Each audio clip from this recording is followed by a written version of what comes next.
Magandang umaga po sa lahat. Luzon, Visayas, Mindanao, kung saan kayong dako ng mundo po tayo nagbabalik dito sa aking munting channel, Samuel Soriano TV29 para mag-discuss ulit ng another coins.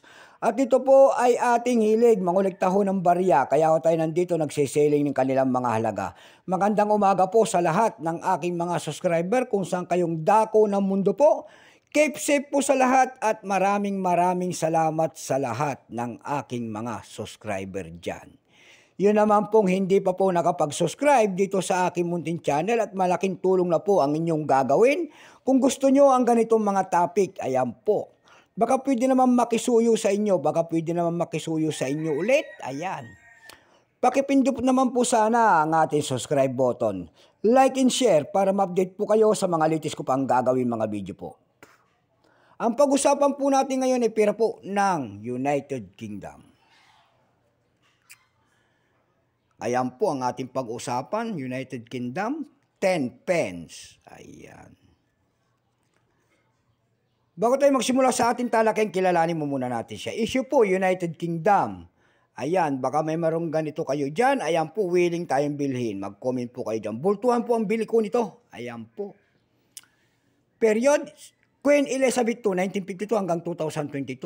Type, standard circulation coins. Years, 1992 hanggang 1997, value nito 10 pence. Currency, pound sterling, 1971 up to date po. Composition po nito ay copper nickel. May bigat po itong 6.5 grams, may haba pong 24.5 mm. May kapal po naman itong 1.85 mm. Hugis po, bilog, orientation niya, may dal alignment.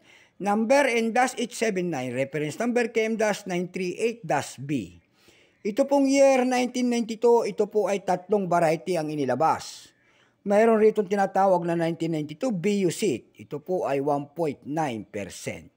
Mayroon naman ditong 1992 proof. Ito po ay 2%. Ito pong hawak natin, ito po ay 1992, 73%. Wala pa pong mintage ito. Wala pang may pakita ang ating United Kingdom kung ilang pirasong ginawa. Pero may price na doon sa ating numista. Yung kanyang very fine ay 12 pesos. Extra fine, 21.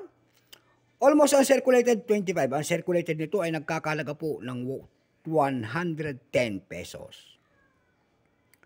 Dako tayo sa kanyang presyo sa mga platform. Ayan, pandaigdigan. No sa ating eb.com, nakakita ko tayo nagbebenta doon ng 830 pesos. Nasundan ito ng 259 pesos. And then, 176 pesos.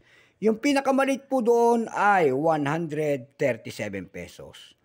Dako tayo sa Carousel PH. Ayan. Sa Carousel PH, nakakita ko tayo nagbebenta doon ng 200 pesos. Nasundan ito ng 100 pesos. And then, yung pinakamalit po ay 55 pesos. Ayan lamang po ang aking may babaging kanyang presyo sa ganda. So, hanggang dito na lamang po Luzon, Visayas, Mindanao. Kung saan kayo dako na mundo po, keep safe po sa lahat and God bless.